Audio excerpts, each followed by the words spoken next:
I am curious about your view on water issues, especially in California. It sounds like you make a big priority of only targeting land with really, really good water rights. But curious about how you see that playing out for California agriculture as water becomes more and more scarce every year, it seems.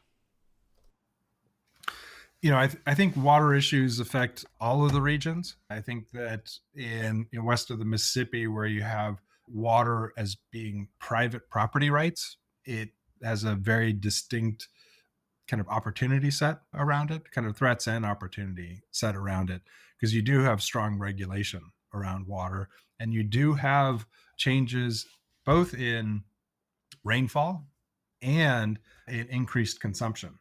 So whatever water resources you have, kind of wherever you are, you have these increased demands on them. And so that means regulation is increasing, and at the same time is kind of threats to supply. So from an analysis standpoint, there's a lot of questions that you have to ask when you're looking at it.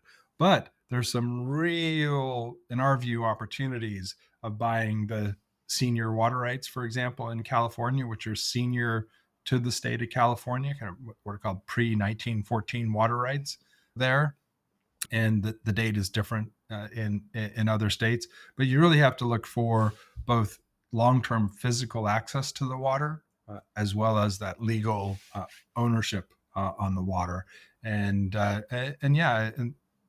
To us, pricing of the farmland, when you're buying farmland, you're also getting whatever water rights are associated with that land.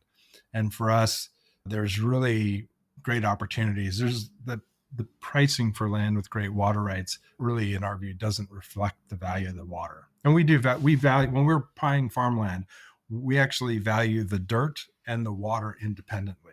And often we feel like we're buying the dirt and getting the water for free. Longer term, I think we'll continue to go through periods where there's longer term droughts and longer term wet periods. That's kind of what the kind of the dynamic climate is, the weather patterns are projected to be heading. And so what that means, like right now, water rights are undervalued because it rained after a multi-year drought and people seem to have forgotten about it. We think that that'll be cyclical. We also think that eventually you'll get to the standpoint that Australia got to, which is actually creating a water market.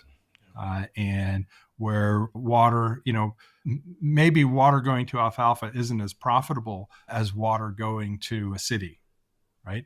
Because 70% of water is used by agriculture. But maybe we do want water going to blueberries and strawberries, that those crops should get more valuable. And because people not only want water from their tap, but they also want wonderful fruits and food in their refrigerators as well. And we think that the pricing of water over time will adjust to reflect higher values, and that'll be reflected in the crops as well. Are you wanting to make sure everything you purchase has both surface water and groundwater, or does that really vary by the area? It varies by the area. We actually are a little skeptical of groundwater to some extent, depending on the areas. Yeah. So, but for example, in California, it's an underground resource really crosses property lines, and the way that it's been managed up until recently, it's very much of a bugger thy neighbor. You drill the deeper well, and there's a lot of issues there. Some basins have been managed very sustainably. Like in Washington, the underground water we think is managed very, very well. And so we're very happy with underground water plus just a lot more of it. Oregon has very good regulation on surface water as well, and reservoirs. It just depends on the geography. You do have to be experts in each particular individual geography when it comes to water and water rights. But the opportunities are there. I mean, we're buying farmland where for us, the water is free. Yeah. The only cost is about $12 per acre foot to pump the water around. And that generates that results in the crop rents that we're able to get for the irrigated crops.